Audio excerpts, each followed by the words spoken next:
Salut l'équipe, le SP500 est à son plus haut historique et j'ai l'impression que personne n'y croit, mais quand même c'est hyper boule pour les cryptos. On va aller regarder un peu ce qui se passe de ce côté-là. Pas 3 heures comme d'habitude. On reste efficace. Et bien évidemment, on ira voir tout ce qui se passe à court terme. Restez branchés. Le BTC, il est repassé sous les 63 000 dollars, mais rien de bien méchant. Souvenez-vous, on avait le gap CME. Donc on est dans les clous. Ether est un peu plus chaud ce matin, même si c'est un petit 1,5%. Mais c'est pas mal quand BTC retrace d'être en positif sur le reste de la map. C'est plutôt calme. Il y a quand même des petites perfs d'entre 1 et 2%, là, notamment XRP, CryptoClebar, Ton. Dans le milieu du tableau, on a Shiba qui pousse un petit 3%, Léo 3%, NIR 4,3%. Je pense que ça fera partie des cryptos fortes. Et alors lui, on l'arrête plus du tout, c'est TAO. Et d'ailleurs, les fundings sont encore négatifs, mais il pousse encore 15% ce matin. Il commence à vraiment pousser assez fort. On a IMX qui pousse 4,6% et Render 45e position 7,1%. Et allez, on va se terminer avec ce top 50 OP 3,5%. Les gars, du côté du weekly du BTC, pour le moment, RAS, vous voyez, on fait une belle bougie verte pour cette semaine. Donc ça, c'est plutôt une bonne nouvelle. On est à 62 973 au moment où j'enregistre l'émission. Et bien entendu, c'est plutôt pas mal, puisque tout simplement, on a clôturé les contrats futurs à 62 935. Donc on est dans les clous. Donc pour l'instant, il n'y a pas de... Enfin, il y a un petit gap qui va se former, mais il va être minime. Et c'est très bien, parce que ça veut dire qu'on est au bon endroit, au bon moment. Si je repasse en daily sur le BTC, même si on est sur les moves du week-end, donc rien d'exceptionnel pour le coup. Hop, attendez, hop, parce que j'ai une petit bug de connexion.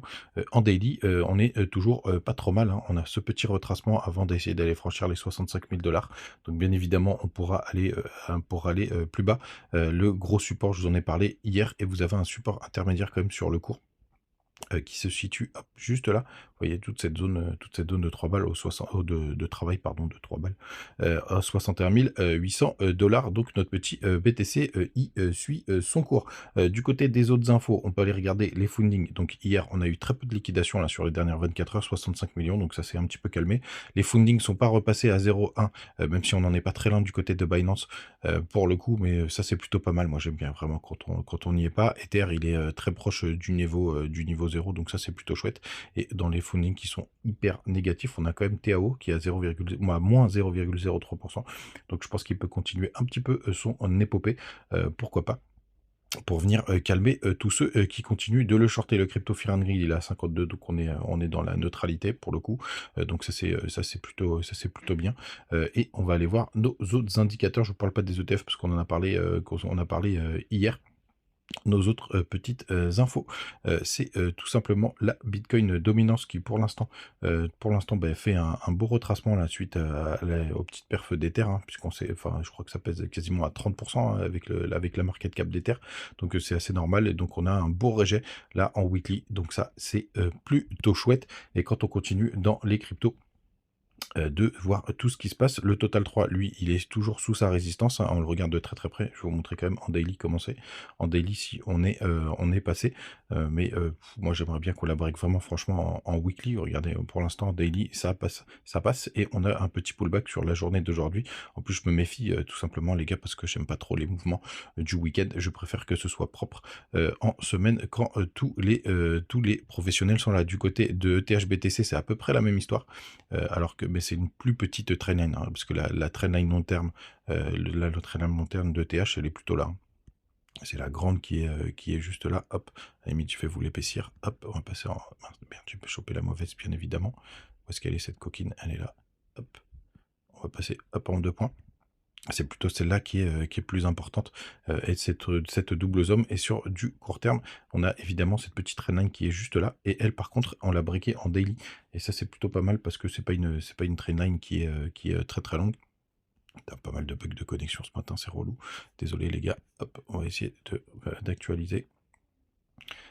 Elle est là, cette coquine, et on repasse en daily. Hop, et voilà, en daily ça c'est plutôt propre, mais vu que c'est une petite trendline qui date qui a commencé en le 14 août. Celle-ci, on peut la breaker en daily sans aucun problème. Et on voit donc ETH qui reprend de la power face à BTC. On le voit bien sur le RSI aussi, on le voit bien sur le cours. Donc ça, c'est plutôt une bonne nouvelle, en espérant que ça tienne et que enfin ETH déroule depuis qu'il a chanté, je sais plus trop où là. On a, je pense, touché le fond du trou pour le coup, parce qu'il y a il y a eu pas mal de capitulations, hein, c'est con, mais dès qu'il s'est mis à chanter, il y a eu moins de monde. La semaine prochaine, et après on parle du SP500. Il n'y a rien de très intéressant, notamment sur le début de la semaine. Comme d'habitude, il y a les chiffres de l'emploi jeudi à 14h30, un petit peu de volatilité, bien entendu.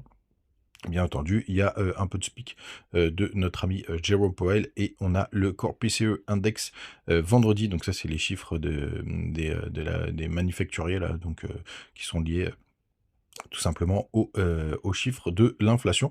Donc à regarder de près, mais c'est des petites news, évidemment il y aura des petites chasses au stop à ce moment-là, enfin possiblement des petites chasses au stop à ce moment-là, mais c'est plutôt pas mal. Les gars, n'hésitez pas à nous rejoindre du côté du Telegram, toujours des petites infos, des petites news tous les jours, on se raconte nos vies, on se raconte ce qu'on fait.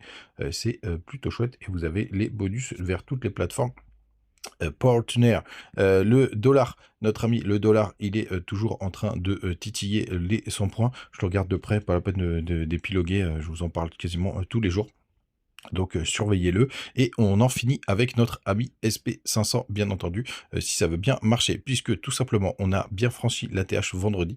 Donc ça, c'est plutôt une très bonne nouvelle, et en plus quand vous regardez, il a été franchi, nettement, hein. Vous voyez juste là, l'ATH, il était là, et on a une belle bougie, une belle bougie de break, hein, pour le coup, pour l'instant.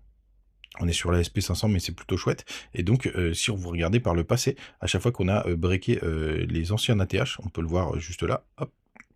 Ici, c'était sur cette bougie, on a quand même des petits pullbacks, mais c'est quand même rarement des faux signaux. Là, il y a eu une petite correction récemment, et d'ailleurs, elle a été très propre puisqu'elle a été chercher les 0,236. Hein. On voit qu'il y a quand même un peu moins de volatilité sur le SP500 que sur les cryptos, bien entendu.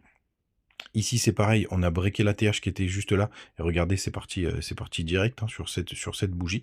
Donc c'est plutôt pas mal, parce qu'il y a beaucoup moins de faux signaux du côté du SP500, et j'ai l'impression, enfin dites-moi si je me trompe, hein, mais que personne ne parle de ça.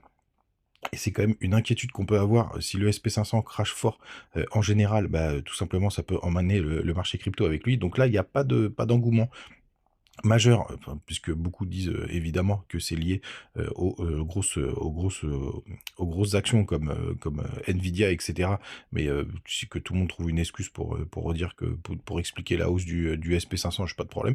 Mais en tout cas, il a quand même fait un ATH à 5700 points.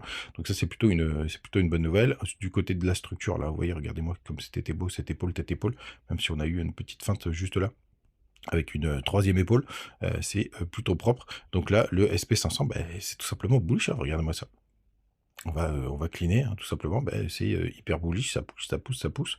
Donc bah, ça peut nous aider à justement pousser sur le marché crypto. Ce qui est intéressant de voir, ouais, et ça, ce sera quelque chose à surveiller, c'est tout simplement qu'on fait des grosses divergences weekly. Hop, vous voyez ici, on fait un nouveau plus haut, et on n'a pas fait un nouveau plus haut, et là, pareil. Donc on est sous triple divergence potentielle, sauf si on vient la breaker là, juste là, et ça, ce serait hyper bullish, hein, parce il a bien été validé, hein, la divergence qui est juste là, puisqu'on a breaké ce point juste là. Donc tout simplement, il faudra bien surveiller ça, parce qu'à un moment donné, le SP500, je pense qu'il est non plus très loin d'avoir une correction quand même, et sauf si on vient breaker, hop, les 68 points du côté du RSI. Les gars, vous savez tout, n'hésitez pas à me dire ce que vous en pensez en commentaire.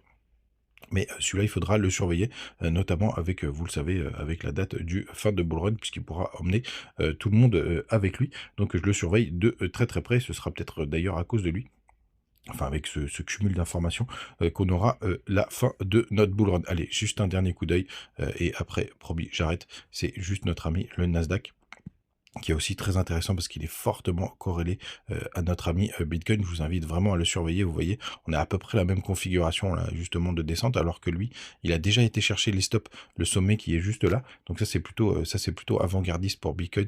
Donc ça, c'est plutôt chouette. En gros, c'est comme s'il avait été chercher les stops au-dessus, même, allez, même un peu plus, hein, au-dessus des 65 000 à minima, voire certains diraient au-dessus des 70 000 $. Mais il a un petit peu d'avance, c'est normal, c'est les marchés américains.